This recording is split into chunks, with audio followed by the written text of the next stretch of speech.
Good morning, everyone. This is our, I don't know what installment of Blab. My name is Dr. Latanya Hughes. I'm hosting today. Our normal host, Dr. William Clark, is unable to be with us this morning, but we have an exciting topic that I really think is going to be beneficial to everyone. And we are talking about diversity.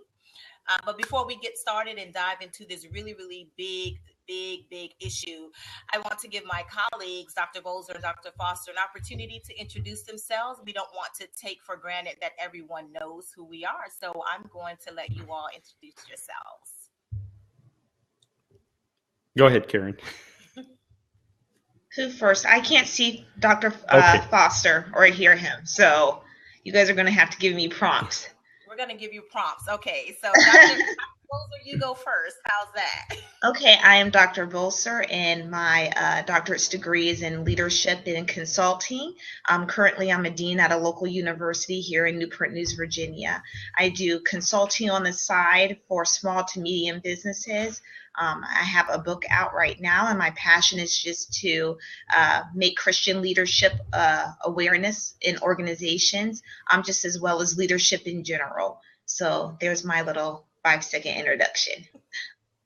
Awesome. Dr. Foster. All right. Good morning. My name is Dr. Philip Foster, and I am a business consultant and do some teaching over time. And I'm an author of 2 books, Organization 3.0 and The Open Organization. Spend my time consulting, speaking, and writing. And I'm really excited to be here and talking about this topic today. Wonderful. And I am your host for this session, Dr. Latanya Hughes.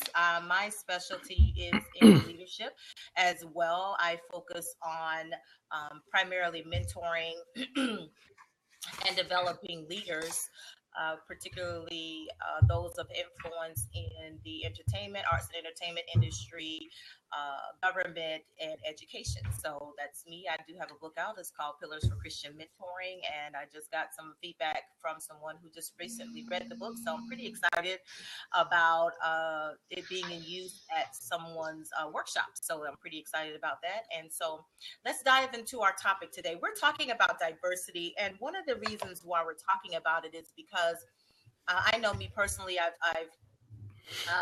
hear it constantly, and I don't think people really have a good understanding of what diversity is. So, the question of the day is, are people using diversity as a buzzword or marketing ploy, or are they truly behind the concept of diversity? So I know we usually start with a definition of leadership, but today I want to start with a definition of diversity. What exactly is diversity? Is it just another buzzword? And just so the audience knows, Blab's having some technical difficulties, so Dr. Bolzer may be coming in and out, and we apologize for that.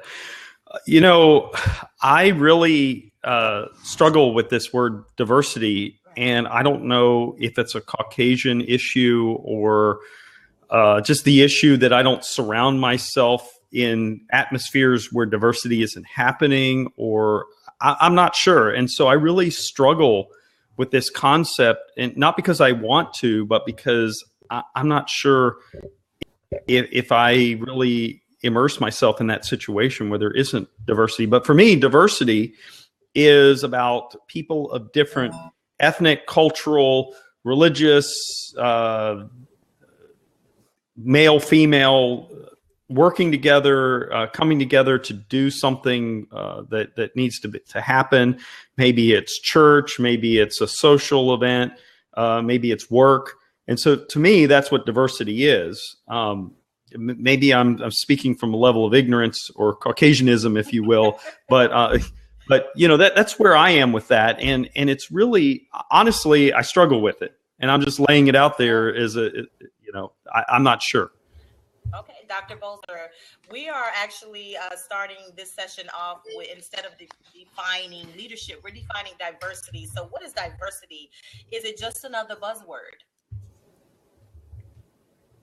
In the 21st century, I think it has become a buzzword that people really don't know the definition of diversity. It's just become a general word that people state.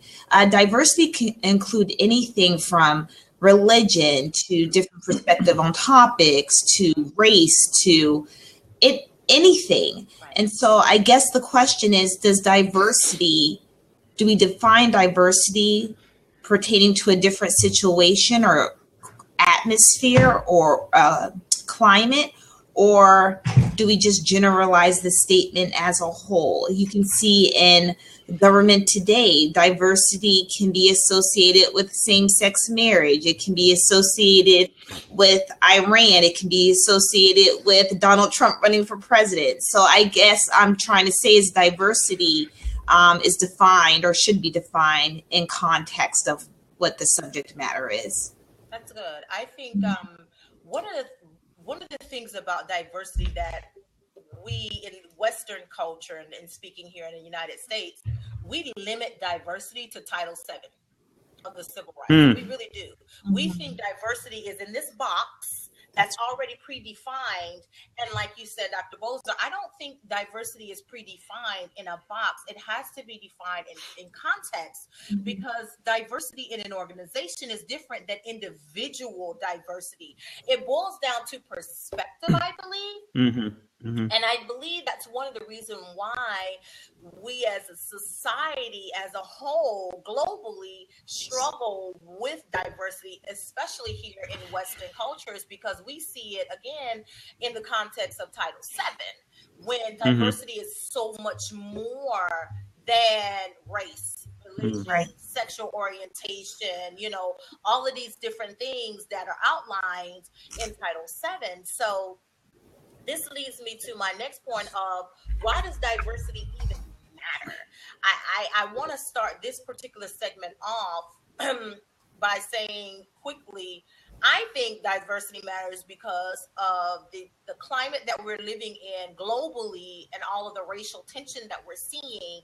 I think I saw a video this morning on Facebook where this gentleman on a train in Chicago got physically involved with another man because the man kept calling him the N-word. In this particular climate, it's just not acceptable to use that term, but this is the climate that we're living in. So in the midst of a lot of racial tension, I believe diversity is also getting muddied.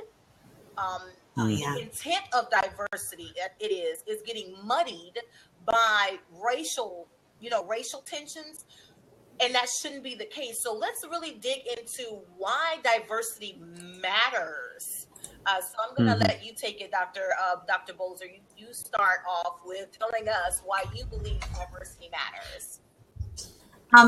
Diversity is important in any organization. I believe if you don't have a diverse group and I'm going to take it beyond just race or male or female, but if you don't have diversity in an organization, just in the way you think, you stunt growth. So people don't realize that diversity is just a different way of thinking. Sometimes it doesn't have to necessarily deal with physical appearance or an ethical background. It's just the way that people think. And so for organizations, I believe that diversity is important and different perspectives are important in order to grow, in order to come up with solutions, in order to just be a stabilized world and help one another.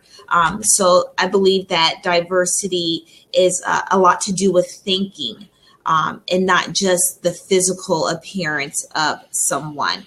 I want to piggyback off what you said, Dr. Hughes, is that it's becoming muddied and diversity has become stigmatic with race, color.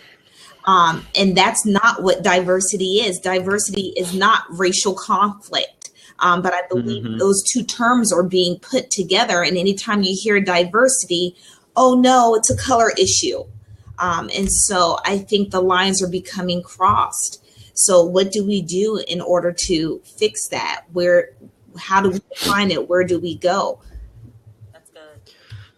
And if I could add to this idea of muddied waters, if you will, I think one of the things I struggle with is watching this era that we're in the early 21st century, where disagreement automatically equals racism. That's right. And, Just because I don't agree with someone on an item doesn't mean that I'm racist. Doesn't mean that I don't like them because of their religion, their skin color, their sexual orientation, whatever it is. It's just I don't agree with them. And, I just, that just really frustrates me that we muddy even the idea of racism. There is real racism that happens, but let's not just call everything racism, because then it's like the boy that cried wolf. When there's real racism, we don't even know what it looks like anymore. And I'll just say, why is diversity important to me, or why does it matter? It's because, let me just use my faith as an example. I go to a very large church, several thousand people. I don't know, it's more than 9,000 people maybe. I don't want to walk into a room of all white people. I just don't. I mean, I'm just going to lay it out there. I want my kids to grow up realizing, what is it Toby Mac says, we live in a technicolor world. I want my kids to see reality. I want them to see the world. I don't want them to one day walk down the street and go, oh my gosh, there's a Chinese person. What is that? I want them immersed in that. And so to me, diversity does include different cultural and ethnic backgrounds, but it also, to me, diversity is me making sure that I'm in situations where I'm not limiting my exposure to those cultures and ideas. Again, it doesn't mean I necessarily agree with them in all cases, but it means that I'm willing to immerse myself in it. For example, I may go to the Middle East. I'm a Christian, and here I am in the middle of a Muslim country. That doesn't mean I agree with their religion, but I'm there because I want to immerse myself in understanding them as a people and as individuals. So that's why it's important to me. That's why it matters. That's good. I think that having a good understanding of why diversity matters helps us better convince people to embrace diversity. So what are some things that we can do as leaders to help people or to convince people to embrace diversity? And this is on the individual level as well as organizations as a whole. How do we convince people to embrace this concept or to embrace the idea of diversity? I think that leaders have to realize in organizations that everybody wants to benefit. Everyone wants to do something that benefits them or benefits the organization as a whole.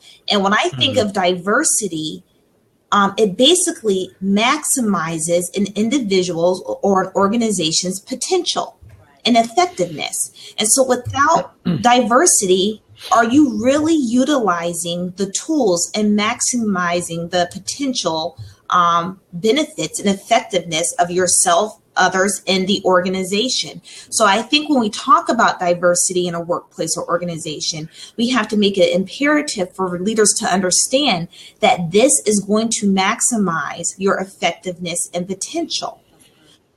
Because diversity brings certain tools, or the company or individual, however you want to look at it, brings certain tools that you might not necessarily bring, or your organization. And when you say, I don't want those tools, I don't want diversity, you're hindering your growth. So I think it's important for leaders to understand that diversity is necessary today globally. Without it, you will not grow. And so I think as soon as you put it in that context, then you can start talking and discussing with the leaders, what steps should we take to implement diversity? Should we have a plan? And how does that look for us as individuals and as an organization? Because diversity looks different to different people in different companies. It's not a one size fits all. So what does diversity look like for us within our organization and within our culture? And to even answer that question, you need to know where your culture is in the organization currently. And so then that is the time where the organizations and individuals need to assess to see where they are. Because if you don't know where you are right now, how are you going to get to where you want to be? Very good question. So that's awesome. Dr. Foster, what are your thoughts? Well, I love what Dr. Bollister was saying. And I just think that I would take it a step further and say it's about modeling. As leaders, our job is to model. we not only are we a coach and mentor, but we're a modeler. We model what we believe and what we should put forth.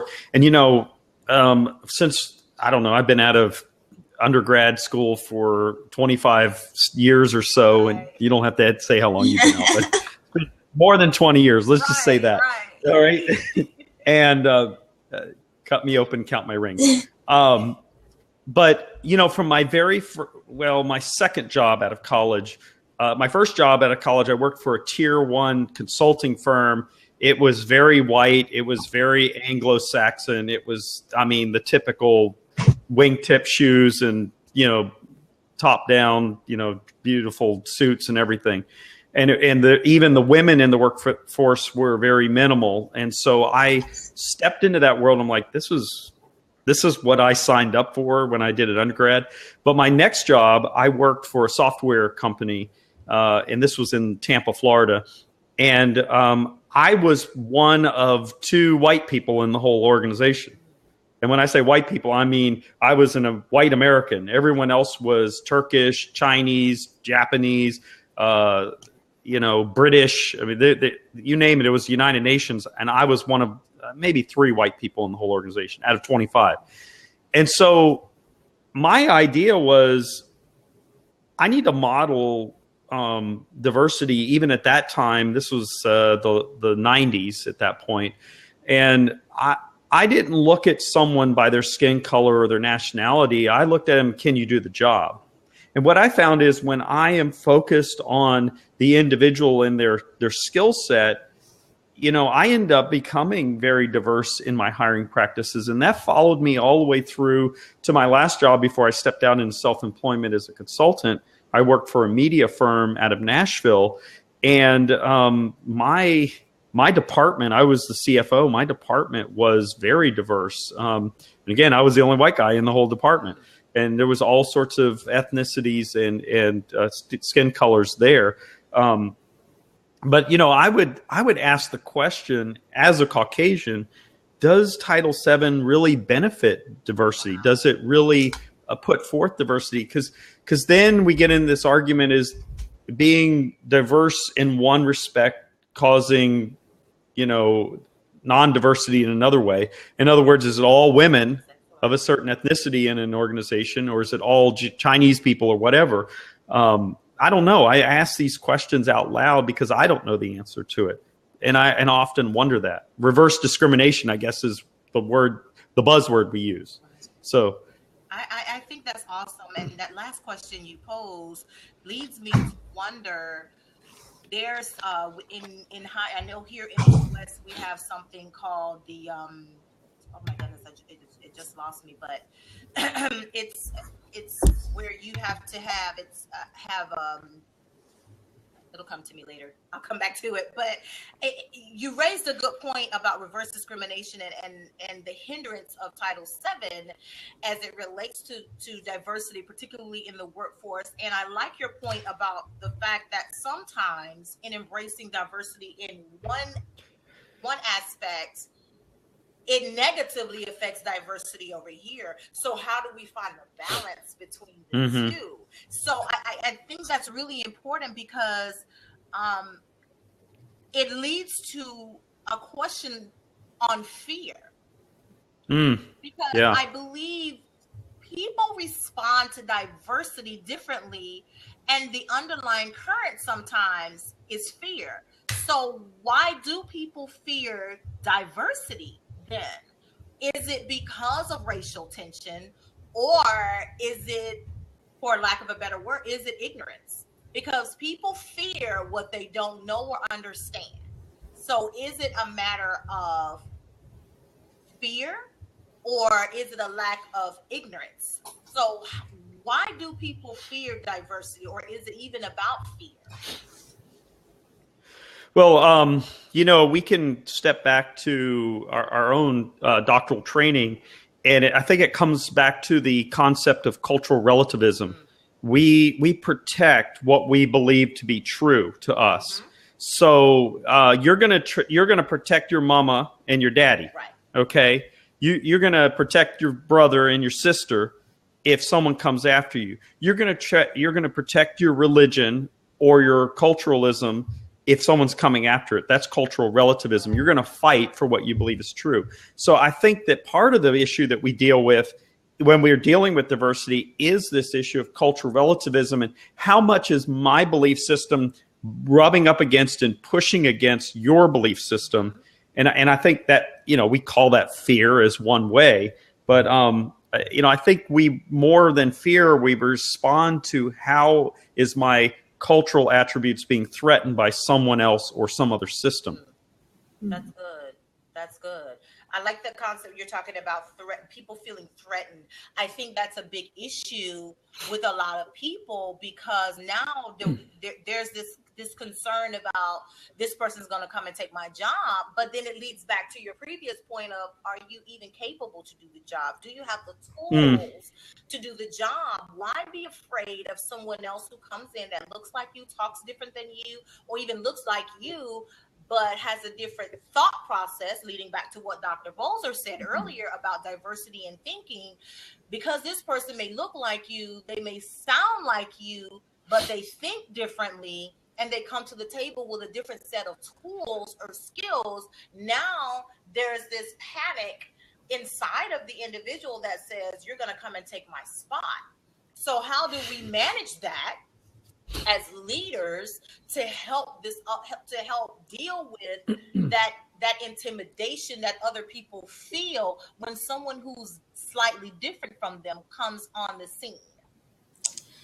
I have to say that sometimes I think that fear is installed by other facets, because just like the race thing, you hear so much about, if they look Muslim, they're probably a terrorist. If they're younger than you and work for your organization, they're probably trying to take your job. So people are always being put on the defense. And so I think as leaders, we need to be more transparent. 30 years ago, if you were too transparent with your employees, you were called a weak leader. Well, now today, that's opposite. And I think it's time for leaders within organizations to tell their people, hey, she might be 20 years younger than you, but let me tell you, she's not here to take your job. We're here to, iron sharpens iron. We're here to train you. We're here to train her. There's some facets of your job that you know well, and there's some facets that she can bring to you in order to make you rise up in your career. So as leaders, I think the first thing is to be very transparent and stop letting your people wander in the organization with pretty much gossip of such and such is trying to replace me, or we're hiring this person from Iran, and we can't say anything unethical because we don't want them to think that we're racist and think that they're a terrorist. Does that make sense? Mm-hmm. And so I think that sometimes, especially with the media today, that we've installed, we've put this fear in our own people. It's our doing. And so how do we fix that? And so the key to me is being more transparent and honest. And I don't know if you guys have any other keys, but I feel like that's an important one. Good. Yeah, I look at diversity sometimes being used as a shield for someone else's inadequacies. And let me just relay a little story. A number of years ago, I referred earlier to working as a CFO for a media firm. And I also, because of my role, I was also kind of the HR person as well. It was a small company, under 50 employees. And so I wore two hats. And we had an individual who just happened to be African-American male, and he honestly wouldn't show up to work. And his normal mode of operation was, if he took a 3-day weekend, like let's say he went Friday, Saturday, and Sunday, his normal mode of operation is he wouldn't show up to work on Monday because he was too tired from traveling. And so after this happened a few times, he was counseled by his boss. And after this went on for a year, where we finally said, listen, the next time you do this, we're done, you're fired.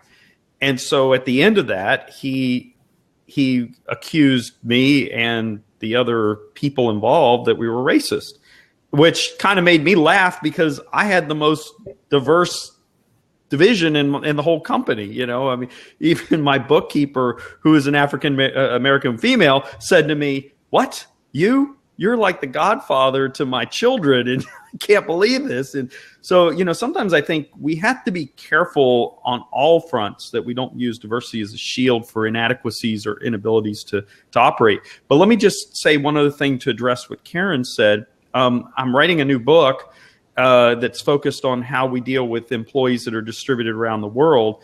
And I asked the question of a company who has employees in like 18 different countries. And I asked them, how do you deal with the culture gap? How do you deal with Americanism versus Europeanism or Australianism or whatever? How do you deal with that? And here's what they said. They said, we don't. We tell people, you are grown-ups, put on your grown-up pants. Mm-hmm. If you say something that offends someone, expect for them to say, I didn't understand why you said that, or I didn't really like how you said that. Can you help me understand why you think that way? And so what this company is doing is saying, we're not going to have diversity police running around saying, don't say this, don't say that, don't offend somebody. What they're actually saying is, hey, guys and gals, you're going to be offended. Put on your grown-up pants and come to work. And if you get offended, let's talk about it. And what that I think personally, and listen, I may be wrong in this, and I'll sign up for being wrong. I think what happens when we do this is we create dialogue. And I think maybe that's part of the problem with this discussion of diversity is we try to sweep it under the rug. Oh, you offended that person. Oh, you shouldn't say that. Excuse me. And we don't have discussions about it. I could say something today that later on, Dr. Hughes or Dr. Bolzer, you could say, well, I wished you didn't say that. Why did you say that? Do you really think that way? Mm-hmm. And you know what? Then I have a self-check. Ooh, did I really say that? Mm-hmm. Well, my grandpa used to say that.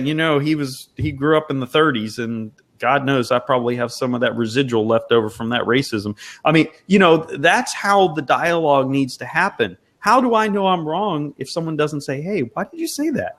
That's good. You made some very good points here, and I've been jotting some things down. As the two of you were talking, and here's some things that came out of this previous discussion. Is one, we need to show the benefits of diversity. Good. And in order to do that, I say this all the time: we need to speak the language of the people we're talking to. Because if I'm saying diversity in my own language, and when I say language, I'm not talking about dialogue, I'm not talking about English, Hindu and, Polynesian. I'm not talking about that. I mean, saying it, using the words that they will understand, that will bring it alive to them. And that means, back to what Dr. Bolzer said in the beginning, putting diversity in context for that person. Because diversity to me in my context is not the same as your context or Dr. Bolzer's or the next person.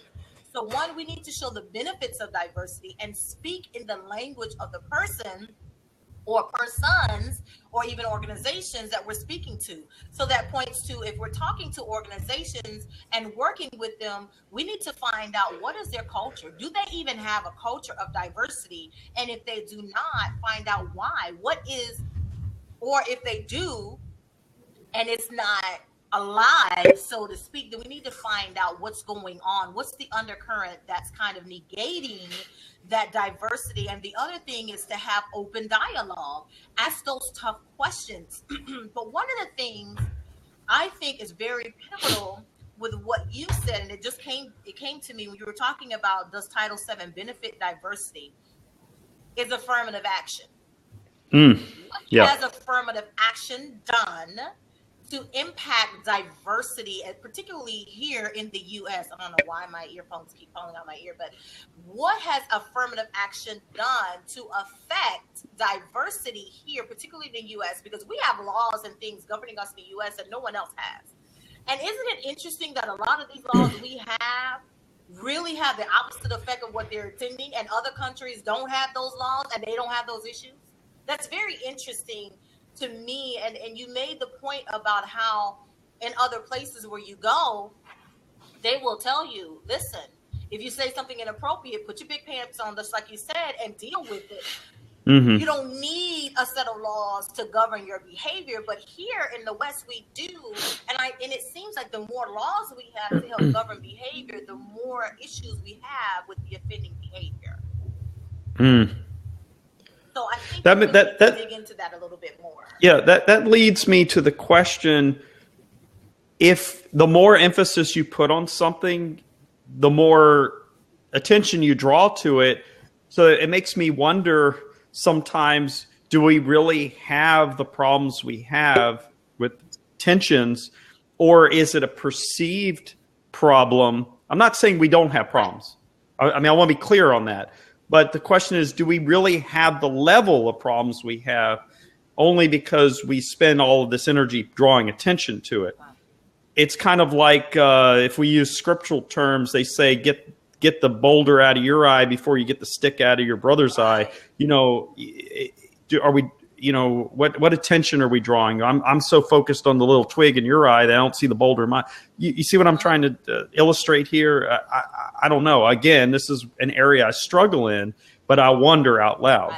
I agree with you, Dr. Foster. I believe that, especially with, for example, the racism and the cop thing that's going on right now. The media has portrayed it that everybody's in an uproar. Racism is running rampant throughout the United States, but is it really running rampant? And then the people that you're focusing on, for instance, the killing that happened in Maryland with the African American male a few months ago.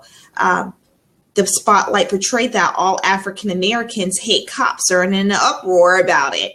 And so I take personal, offense to that, because I have my very best friend is a female cop, Caucasian, who works in Chesapeake, Virginia.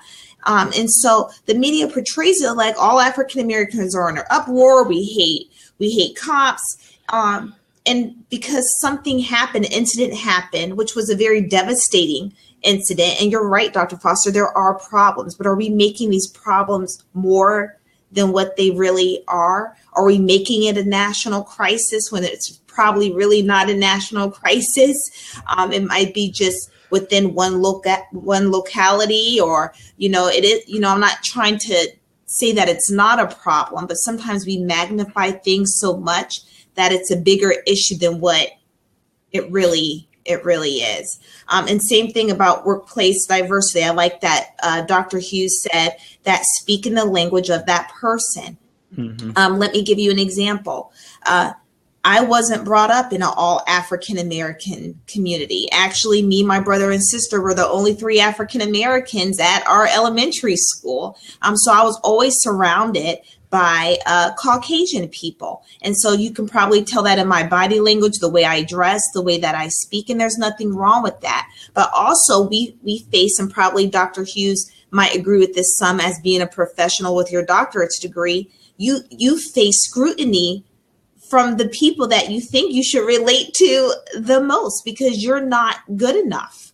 Or you don't understand because you hold a doctorate's degree, or you weren't brought up in a horrible area. And so these diversity has even portrayed itself as racism within your own community. And so how do we deal with that? And I know that I have faced challenges with that. Probably Dr. Hughes has faced challenges with that, especially after obtaining degrees in higher education. How do we face things like that? You're posing some awesome questions. I will have to say this. My first experience with racism, I was in second grade. Second grade, and it was from a teacher. It was from a teacher, and I didn't understand prejudice. I did not understand it, and so my mom tried to explain it to me, and I still didn't get it, because as a second grader, I'm innocent. I don't think I didn't have the mindset of prejudice because my friends were white. Like, I went to a school where it was predominantly white, but it was still some blacks. It was like 60-40, something like that. But I had white friends. I had friends who didn't look like me. So I didn't understand what the teacher's issue was with me. I didn't get it. Totally went over my head. Again, I'm in the second grade. This isn't something that my mom can explain to me. She tried to speak it in a language that I could get to bring it to my level, but I still didn't get it. And so she just resigned within herself to let it go, so that I wouldn't be shaped my whole life looking at questioning people who don't look like me. You know what I mean? Who look like this particular teacher. And so, I mean, my parents did what they needed to do. My grandmother was very involved in the school system, so she got involved, and I just left that alone. But as a child, in the second grade, that was my first encounter. And so, you know, things progress along life, but it's about a mindset. I made a decision, even as in the second grade, I'm not going to let this shape how I see or interact with other people. You know, I'm still going to embrace people who don't look like me. I love history. I love learning about different parts of the world. So in junior high, I befriended a young lady who was from Hong Kong. I wanted to learn as much as I could because I'd never met anybody from Hong Kong. I'm in junior high, like in seventh grade. I'm excited. This is what I want to know. And so, and, you know, it's an interesting point. So that's my first encounter. And as life goes on, yes, you deal with certain things. I was always the bigger girl. I was always taller. I always had big boobs. So I was discriminated against because of how I looked from other women, other people who of my same color and race, or even economic background, because I didn't grow up in the hood per se. I didn't grow up starving. I didn't want for anything. So it was a definite mistreatment because of certain things. Oh, you think you're better and da da da da. No, it's not that I think I'm better, but I'm not about to try to portray something that I've never experienced. I don't need to connect with that. So, and as I got older, particularly as I started earning degrees, that became an issue. When I got out of undergrad, okay, I was the youngest female manager. So I've got some strikes against me because of my age, my color, and my sex. That's 3 strikes already against me. Unmitigated gall to continue my education, and now I want to get a master's. Who do you think you are getting a master's, girl? So then I got the nerve to want to get a doctorate. Yeah. Do you really? Who's doing that? And so these are things we encounter, and I know some Caucasians. I know some. I mean, we've had people from Albania in our cohort. We have people from all walks of life. People from Africa. We had a very multicultural and diverse group of people in our cohort who encountered similar things. It's like, what are you doing that for? Why? And so it's a mentality of how dare you better yourself. So it brings us back to the point of, what you talked about, reverse discrimination within your own, within your group, and it's all about mindset and thinking. The other thing, Dr. Bozer, you made a point about perception. You and Dr. Foster both talked about it. You mentioned the Black Lives Matter issue and all this, but it all pointed back to one underlying theme, and that was the media. So the media, and this is globally, because you see this globally in the news, the media is really spinning. They all put their own spin. I don't care who it is. I don't care if it's Fox News, MSNBC, CNN. It doesn't matter. Local TV too. They all put a spin on the news to shape people's perception, because they all have an audience and they all speak the language of that audience. Whether we know it or not, they may all show the same clips, but the language that they use to introduce those clips and talk about those subjects shape the perception of their viewers. So in the context of that, as leaders, how do we communicate with the media to understand, or to get them to understand, how they are shaping culture, how they're shaping people's perception and adding fuel where there shouldn't be fuel, where it's not necessary. So a lot of these things like Black Lives Matter and all this stuff that's making national news, making it seem like, oh, the United States is crazy and they're just racial and everybody hates everybody and everybody's burning crosses and wearing white sheets and all this other kind of stuff. It's really isolated incidents, but they're being blown out of proportion to heighten fear, to get people to respond out of a perception that's really not true. So as the leadership community, what is our response? How do we deal with, how do we counsel the media? Because at the end of the day, they're in it to they need the ratings. Ratings equal money, like it or not. So, I mean, they have demographic studies of their audiences, so that's why they speak the language of their audience. But at the same time, what is the social responsibility of the media to report the news and not spin the news? Well, Latanya, I think it comes back to what you said earlier. Speak the language of that person. So when leaders are talking to the media, you know where they're coming from because we already know their language. So you need to be aware of that. Right. Also, we feed them information. So we need to be cautious of what we say to them as well. What information do we give them? Also, we need to learn as people not to be quick responders. Sometimes we're so quick because God created us to be emotional. You know, we have emotion and we react quick. But sometimes, like scripture says, sometimes it's good to just sit back and listen.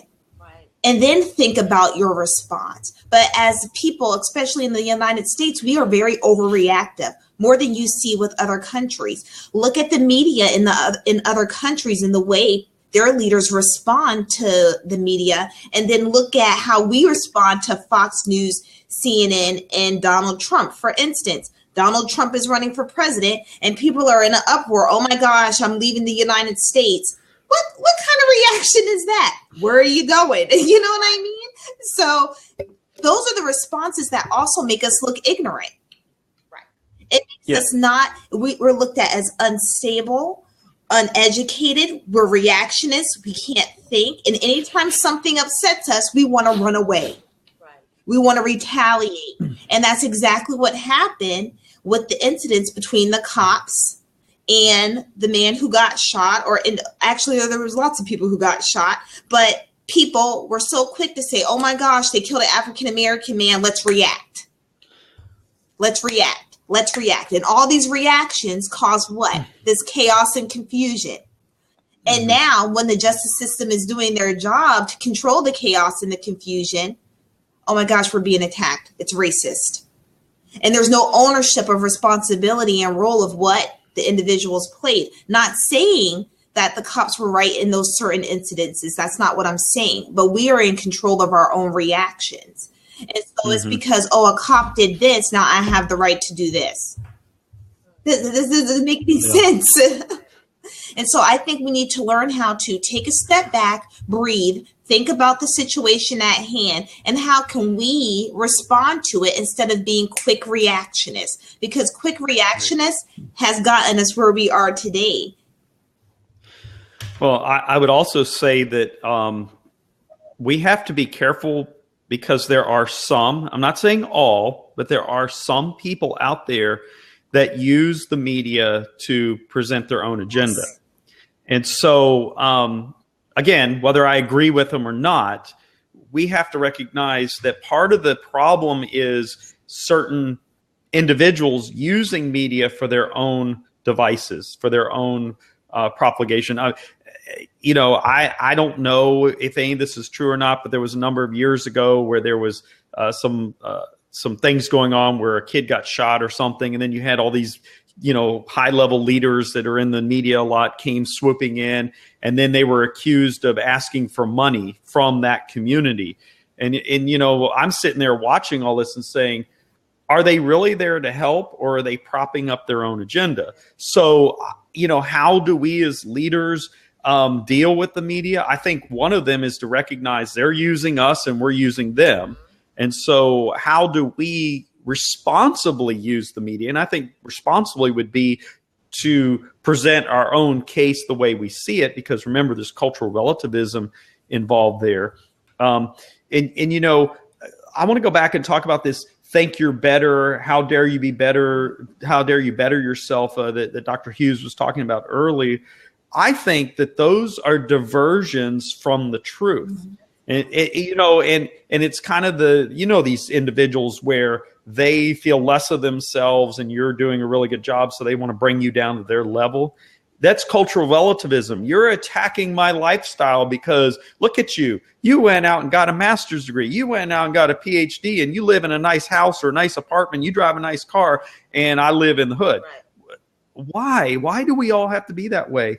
I know story after story about story of people that pulled themselves out of the worst conditions. Right. I mean, we could talk about Holocaust survivors. We could talk about people that grew up in the slums of any worldly nation that you can think of. You could think about people that grew up in the slums of India, the worst of the worst of the worst. And they won Nobel Peace Prizes and made millions of dollars and wrote books. I mean, come on. We've got to stop feeling sorry for ourselves and pulling people back. We need to help people up. And I think that's part of the problem. We need to, reach and help people up to where we are. But the other part is, how do we help these people that are walking in this cultural relativism to stop saying, don't better yourself? I mean, that is the stupidest thing I've heard. I don't care what color, what religion, what nationality you are. That is the dumbest thing I've ever heard of someone saying, well, why did you go and get another degree? Why did you do that? Right. Yeah. I mean, come on. The thug standing on the corner who wants the Rolex watch and the Lexus car is no better off or no worse off than the person who wants to go get a degree. They all want the same thing. They want stuff. They want prominence. They want attention. I mean, come on. It don't matter what color you are. Dr. Foster, that's why I think it's important for leaders to be transparent. And that can mean in your testimony. Just like I said that me and my brother and sister grew up in a predominantly white neighborhood, didn't mean that we were rich. We were far from rich. Right. And there was life circumstances that happened. Even when I was getting my doctorate's degree, going through a divorce, battling cancer, those are the things that people don't know. They think that, Dr. Hughes and Dr. Bolser had it made. They don't really know life struggles. You wouldn't believe the life struggle both of us have been through. Pete, when I give my testimony at work all the time, they look at me and say, you got to be kidding me. For 33 years old, you've been through more than I've been through my whole entire life. And I'm not saying that we put all of our business out there and air it. Of course, there's some cautious and wisdom that God gives us to do that. But I believe that we need to let people know you're not the only one who was poor or didn't have food on the table or didn't have money. I don't go around and air it, but I had to make the choice that I want a better life for myself. And this is what God has called me to do. And so I think leaders need to be transparent in an organization. They need to let their people know, hey, I've made mistakes. And even after I made those mistakes, look at where I am now. And so we have to teach people that you are not a product of your society. I don't believe that. I believe you are a product of what you choose to be. Your society can shape the outcome and shape your decisions, but your society just doesn't spit you out. And so you have choices to make. God has given us free will. No one's going to tell you to do something that you don't have a choice to say yes or no. And so we need to put some ownership and accountability and responsibility back on individuals, back on leaders, back on organizations, back on government systems. And everyone can't be a victim all the time. You're not the victim all the time. I want to ask a question of the two of you. Do you get a sense that sometimes people think that things are handed to you? Oh, yeah. Because, I mean, you kind of said something and I felt like there was an undercurrent there of, someone said, well, how, of course you got your degree. I mean, that almost sounds to me like someone thinks it was just given to you. And that's another part we face as minorities too, that everybody thinks, well, you got a degree and you're in this position because you're African American and you're a female. And so that's the struggle that we have to fight all the time. And I'm sure, Dr. Foster, when you go to different countries or even some organizations in the United States, you have to fight the fact that people are going to think things were handed to you because you're white and Caucasian. Oh, you're white and Caucasian. You must got it easy. And so it's for both sides, too. I'll show you my bank account. Yeah, right. Listen, we constantly have to fight the issue where we have to, it's almost like you got to constantly prove to people that I am smart. I earned my doctorates. I had red marks all over the papers that I turned in. I'm still paying on the student loans for my doctorates program. Come on now. So you have, it's this constant urge to say that I've worked hard. Sitting in a dean spot at 33 years old is unheard of. Right. And constantly every day I have to, I work 10 times as harder because I don't want people to think, oh, she got this job because she's young and she's African American. They want to believe the turmoil I have been through to work this hard to even obtain this position. So And I think that's for any race. I think that, you know, that's for you as well, Dr. Foster. You have to fight against, well, I'm Caucasian and a male, everything's easy for you, you know, or I know personally, and I know your struggles and what you've had to been through, and I can attest that's definitely not true or the case. Yeah. I think one of the things it's really important when we're talking about diversity, you know, the issue of white privilege. You know, people think that because you're of a certain background, things come easily. Things don't come easy to all white people. You know, things don't come. Not this one. You know, we have to cut through the stereotypes. Sure. When it comes to diversity and it comes to people really moving forward into new territory, we have to really kind of tear down these stigmas. We have to tear down these stereotypes that of white privilege and poverty mindsets that, oh, everybody who's minority, I don't care if you're Black, Hispanic, or anything else, particularly African Americans and Hispanics, that they come from impoverished neighborhoods. That's not the That's not the case. While I may not have grown up with a silver spoon in my mouth, I didn't grow up on assistance. You know, same thing. You know, all white people didn't grow up with a silver spoon in their mouth. At the same time, all white people weren't on the wrong side of the tracks in trailer parks. I grew up in my time. There was a middle class. And so my family would be considered middle class. Now, there may not be there now in this economy, there's really no middle class. That's kind of gone now, but it's so it's like, you know, when you have that in the middle, people do tend to, they base their perception on you based on stigma, on stereotype, and they put you in this box, and how dare you try to come out of this box. And so this is kind of some of the things that we need to deal with. We have to deal with that crabs in a pot mentality, where you want to do better. No. You know, you got to come down, rather than saying, why don't you come up with me? Crabs in a pot will pull you down. It's not like you're reaching down to pull them up, and it's a bunch of people that you're pulling up, because at least they will try to come up with you. But no, they're trying to hold you down. So it's that crabs in a pot mentality that Dr. Foster, you were talking about. I want to touch on something real quick that Geert Hofstede talked about. We talked about his cultural dimensions. I think this is important because we touched on some of this here. Dr. Bowles, I believe you talked about it, the culture difference. He has these different dimensions, and you know, we're not going to get into it because we're almost out of time, but we're talking about long-term orientation and indulgence. In the U.S., we have a normative score of 26 when it comes to long-term indulgence, meaning that Americans are pros to analyze new information to check whether it's true. Our culture is strengthened by the fact that Americans have strong ideas about what is good and evil, which is interesting because this shapes our perceptions about abortion, drugs, euthanasia, weapons, all kinds of different things. It says the U.S. is one of the only Caucasian countries in the world where visiting church has increased. It talks about businesses and how they measure short-term basis. But the interesting thing about our indulgence score of 68, it's really interesting because it shapes it's contradictory towards our attitudes and behavior of work hard and play hard. It says the states has waged a war against drugs and is still very busy in doing so, yet drug addiction in the states is higher than many other wealthy countries.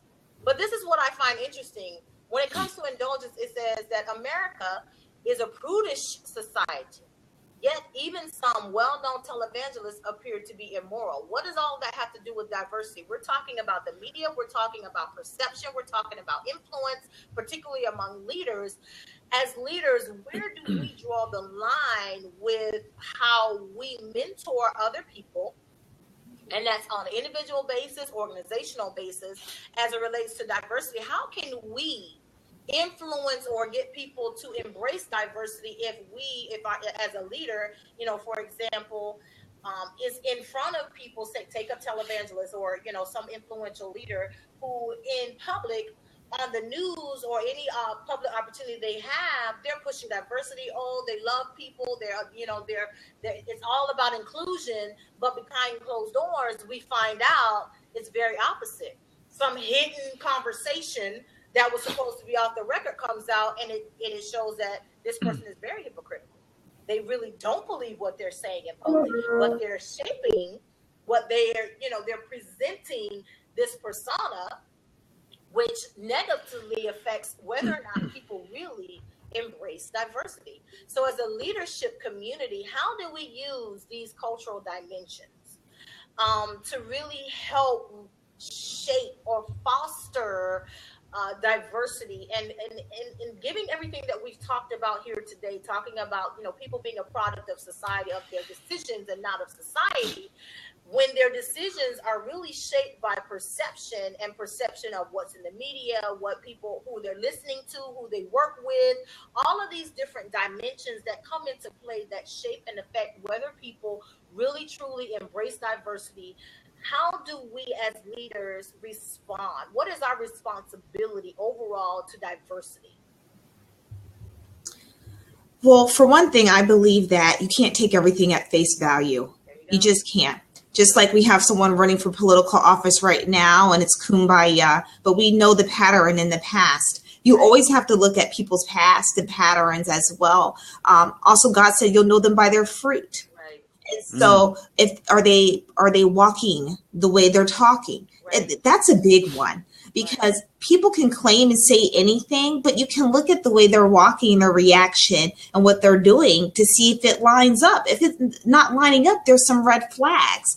And I'm not saying that everyone has to be perfect or you should throw people's past in their face, but there should definitely be some steps towards improvement, and those people should be leading fruit along the way. And so if you don't see constant fruit in these people or some replica image of what they're stating, then that's an issue for me.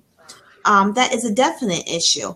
I'm a Christian, so I depend a lot on the Holy Spirit in prayer, and what the Bible says about things like this. So my whole thing is you have to watch the person. Just like when you're dating someone, the first 2 weeks are great, but then as you spend time with that person and cultivate a relationship, you start to see some things. Oh, you have a temper. This bothers you. Oh, you only shower every other day. I don't know. But the more you get to spend with someone, the more you get to know about them and their family, the way their other relationships are with other individuals, who they hang out with. To me, that's a big one. What company do you keep?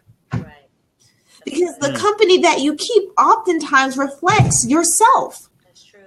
And so this is a part of us as individuals researching and not just being lazy and ignorant, taking things for face value. So some of the responsibility isn't just on the leader, it's on yourself as well as an individual. That's good. Dr. Foster? Yes. So I believe that we should model what I'm seeing take place in organizations that are spread out, and that is that we need to model this idea of if I say something that bothers you, discuss it with me, dialogue, have conversation. But not only that, I think that, and this starts in business schools and just school in general, we need to teach authentic leadership. Wow. And we need to teach servant leadership. Right. And I know that some universities are starting to do this, and you can find books on authenticity in leadership on Barnes and Noble and Amazon and other places. But I think it comes down to being authentic.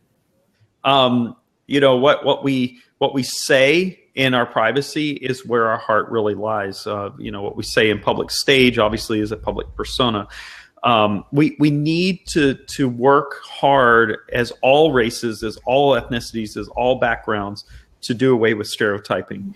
And I will share this real quick story with you. Back in the late 80s, early 90s, when I was an undergrad student, I grew up in South Florida. I am a South Floridian. My family comes to the United States out of the Bahamas. I am actually a Bahamian American. Now, here's what's funny. If you know me long enough, you know that I do social experiments. Even back then, I was nuts. So I go into to get my student aid. And I wrote down on my application that I was Bahamian American. Well, the lady behind the desk was African American, and she looked at me and she said, "You lied on your application." I said, "No, I didn't. That would be perjury. I'm not going to do that." She said, "You're not Bahamian." I said, "What do you mean I'm not?" There are white Bahamians. Exactly. So anyhow, the long and short of it is, at the end of the day, she said that you're white. And I said, yeah, I know that. I could see. She said, Bahamians are not white. I said, you've clearly never been to the Bahamas. Right. She said, well, you can't claim Bahamian American status. And so, you know me, I'm a little punk at that time. I said, have you ever been to Africa? She said, no. I said, well, then how come you claim to be an African American if you've never been to Africa? And at that time, I had never been to the Bahamas, so it was a legitimate question. And she said, well, we're not discussing this anymore. So the point is there's stereotypes involved on both sides of that discussion there. I mean, I grew up in South Florida. My family did, in fact, live in the Bahamas in Eleuthera on Green Turtle Cay. My family name is still there in the Bahamas, and it's held by both white and black people on the island. And so we are part of that culture. The fact of the matter is there is a stigma, there is a stereotype involved with what a person should be. Right. I have actually met and know personally a black Chinese Cuban. Right. Right. I mean, come on. That is the United Nations on Cuba right there. The point is, you would think, oh, Cubans only look Latin. That's, again, a stereotype. We have, as leaders, we need to withhold stereotypes as much as possible and learn what a stereotype is. Yeah. That's good. That's awesome. And that's a great way to close out this segment. I think we've only scratched the surface of this conversation on diversity. I mean, I think we can go on and on about it. I think we can do multiple sessions on it. But we really scratched the surface and really dug deep into some things about today. Some common things really was about stereotypes and breaking through some stigmas. Amen. In order to even open up and have healthy dialogues and conversations about diversity, people's perceptions and thought processes surrounding it. At the end of the day, people can only hide who they are for so long, so we need to pay attention to the warning signs. Everybody has a side effect, and we need to pay attention to those things. And at the end of the day, listen to what they're saying. Dr. Foster pointed this out. Out of the abundance of the heart, the mouth speaks. Mm-hmm. What are you saying and what are you doing? Are we really modeling diversity, or are we just using it as a buzzword to draw and capture people who because there are people who genuinely value diversity. And so oftentimes we'll hear people throw that around to draw them in. Why? Because there's a reason, there's a motive behind it. So before we can really get into it, we've got to find out what that is and dig deeply. So again, I think this has been an awesome conversation about diversity. We can talk about it all day long, but I think that we really got some good questions raised, and we really got some things that the leadership community can start to deal with as it relates to diversity. So as we close out, I'm going to let you guys get your shameless plugs in, close out, let the people know what you're doing, where they can. I'm not going first today. Find you. We'll let Dr. Foster go first before we close out. But this has been awesome, and I'm just looking forward to it. Philip, I'm going to be looking up your family because I have family off of the island of Eleuthera. We might be related. We're going to find. We may be. Look, look up the Kemp family. I sure am. I'm going to do Kemp. I'm going to do it. And the Carries. Okay. The Carries are cousins of mine. Awesome. So my shameless plug is check out me on. I can't even talk. You can check. I do have a degree. You can check me out online at MaximumChange.com or follow me on Twitter at Maximum Change. I also have a YouTube channel called Maximum Change TV. Love to hear from you. Wonderful. Dr. Bolzer. Okay, well, you can check me out at thebolstergroup.com. I have a book out called The Christian Millennial, Leading Generations in a Secular World. Check that out. I'll put the link up here so you can review it. And that's my shameless plug. That's the shameless plug. Well, I have been Dr. LaTanya Hughes. I have been your, I don't know what I guess I was saying that I've been your host today. It's been my honor to host this segment of leadership conversations in the absence of Dr. William Clark, our colleague. I have a book called Pillars for Christian Mentoring. It basically breaks down the different stages of the mentoring relationship, and it helps you to evaluate your own mentoring relationship as either someone who has been mentored or someone who is the mentor helping other people. So you can kind of identify some of those gaps and whether or not that mentoring relationship is working for you. You can find me, Dr. Latanya Hughes, on LinkedIn, Twitter, and Facebook under Dr. Latanya Hughes. I want to thank you for joining us on this segment of Leadership Conversations talking about diversity. We'll see you again in 2 weeks. Thanks again. See you next time. Bye-bye. See everyone later.